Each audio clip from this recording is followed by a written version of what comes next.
Assalomu alaykum hurmatli talabalar.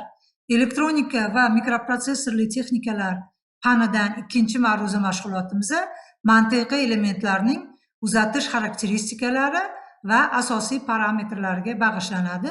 Ma'ruzachi texnika fanlari doktori, dotsent Alimova Nodira Botirjonovna. Bugungi ma'ruza mashg'ulotimizda ikkilik axborotni ifodalash turlari, mantiqiy elementning fundamental xossalari, mantiqiy elementning amplituda uzatish xarakteristikasi hamda uning asosiy parametrlari haqida gap ketadi. Bizga ma'lumki, ikkilik axborotni hozirgi kunga kelib ikki xil ifodalash usuli mavjud. Birinchisi potensial usul, ikkinchisi impuls usuli hisoblanadi. Potensial raqamli qurilmalarda mantiqiy 0 va mantiqiy 1 qiymatlariga elektr potensiallarning umuman bir-biridan farqlanuvchi, aniqroq aytadigan bo'lsak, eng yuqori va eng past sathlar qabul qilingan. Impuls raqamli qurilmalarda esa mantiqiy signal qiymatlariga impulslar sxemasi chiqishidagi ma'lum davomiylik va amplitudaga ega bo'lgan impulsning mavjudligi, ikkinchi holatga esa shu impulsning mavjud emasligi to'g'ri keladi. Ko'rib turganingizdek, potensial usulda ifodalanishni ikki xil mantiqi mavjud: to'g'ri mantiq va teskari mantiq. To'g'ri mantiqni o'zi ham ikki turga bo'linadi: musbat koordinata o'qida ifodalanishi va manfiy koordinata o'qida ifodalanishi.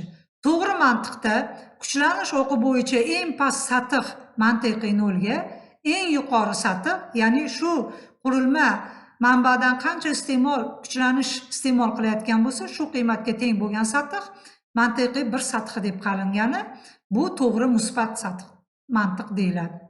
Endi xuddi shu tamoyil, lekin koordinata o'qining manfiy qismida ifodalangan bo'lsa, ya'ni eng past sath 0 va unga nisbatan eng yuqori sath mantiqiy 1 deb olingan bo'lsa, bu to'g'ri manfiy mantiq deb ataladi. Xuddi shunday yuqoridagi mantiqni aksi bo'lsa, ya'ni eng past sathga mantiqiy 1, eng yuqori potensialga mantiqiy 0 teng deb qabul qilingan bo'lsa, bu teskari mantiq, lekin teskari mantiqni musbat koordinata o'qida ifodalanishi deyiladi va xuddi shu narsa agar manfiy koordinatada berilgan bo'lsa, bu teskari manfiy mantiq deyiladi. Demak, 4 xil usuli mavjud ekan: to'g'ri musbat mantiq, to'g'ri manfiy mantiq, teskari musbat mantiq hamda teskari manfiy mantiq. Biz keyingi ma'ruzalarimizda doim potensialli ifodalash usuli deganda aynan to'g'ri musbat mantiqni nazarda tutamiz. Mantiqiy elementning asosiy statik xarakteristikasi bo'lib, ya'ni vaqtga bog'liq bo'lmagan xarakteristikasi bo'lib, chiqishdagi kuchlanishning kirish kuchlanishiga bog'liqligi hisoblanadi. Bu xarakteristika amplituda uzatish xarakteristikasi yoki qisqacha bo'ladigan bo'lsak, uzatish xarakteristikasi deb ataladi. Mantiqiy elementda qo'llanilgan elektron kalit turiga bog'liq bo'ladi. Kirish signallariga yuqori chiqish signallari mos keladigan elementimiz bu inverslaydigan mantiqiy element, aksincha kichik kirish signallariga kichik chiqish signallari mos keladigan element inverslamaydigan mantiqiy element deb ataladi. Quyida ularning amplituda uzatish xarakteristikalari keltirilgan. Ko'rib turganingizdek, demak, x o'qi bo'ylab kirishdagi kuchlanish, y o'qi bo'ylab chiqish kuchlanishi qo'yilgan. Demak, birinchi grafikimiz inverslamaydigan mantiqiy element, ikkinchi grafikimiz esa inverslaydigan mantiqiy elementga mos keladi.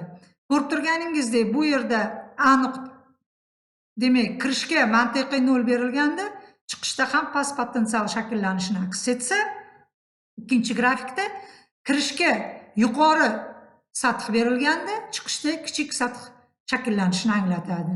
Va xuddi shuni teskarisi, inverslamaydigan elementda kirishga yuqori potensial bersak, chiqishda ham yuqori potensial shakllanadi. Inverslaydigan elementda esa kirishga past potensial bersak, chiqishda yuqori potensial shakllanadi.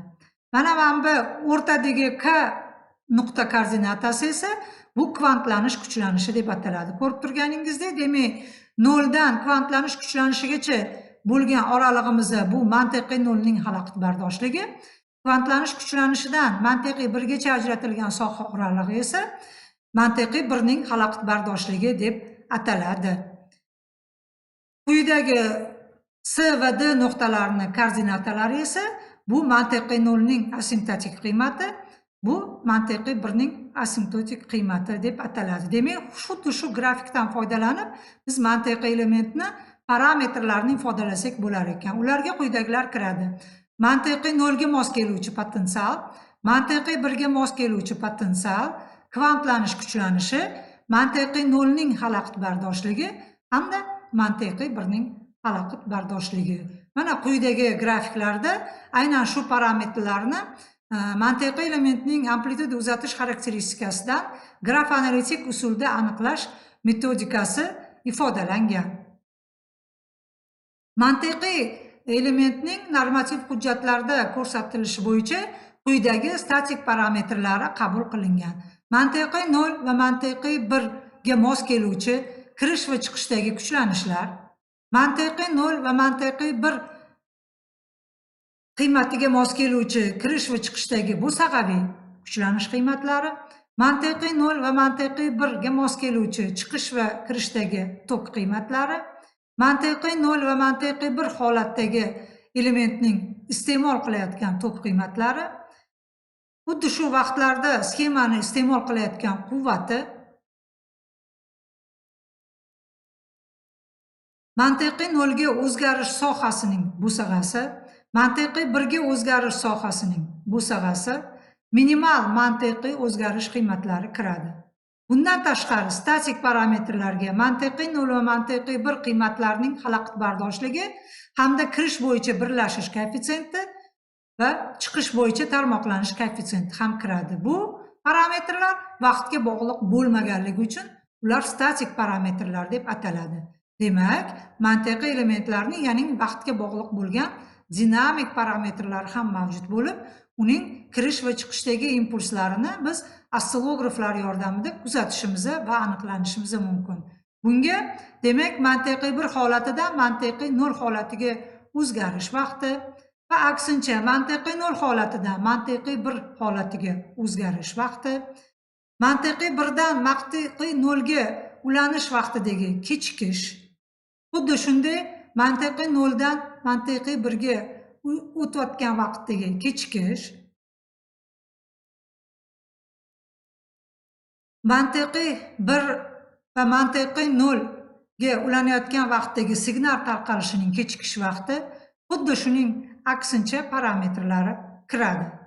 Ketma-ket ulangan mantiqiy elementlar signallarini vaqt bo'yicha kechikishi hisoblanganda signal tarqalishining o'rtacha kechikishi ishlatiladi va bu barcha raqamli integral mikrosxemalar bo'yicha ma'lumotnomalarda keltiriladi.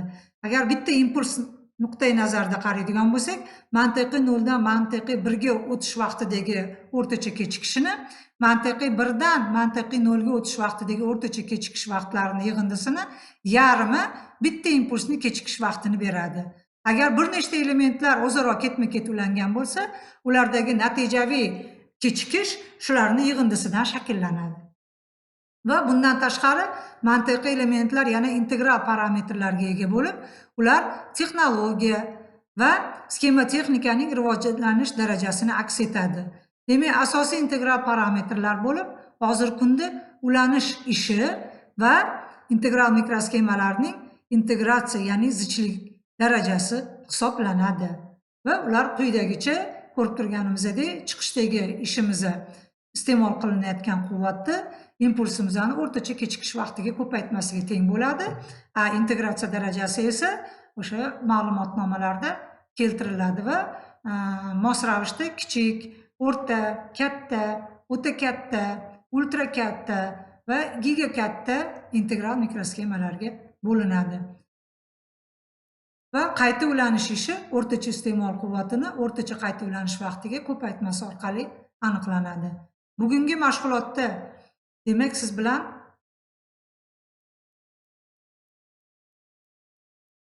mo'ljallagan barcha materiallarni ko'rib o'tdik. E'tiboringiz uchun rahmat. Ma'ruza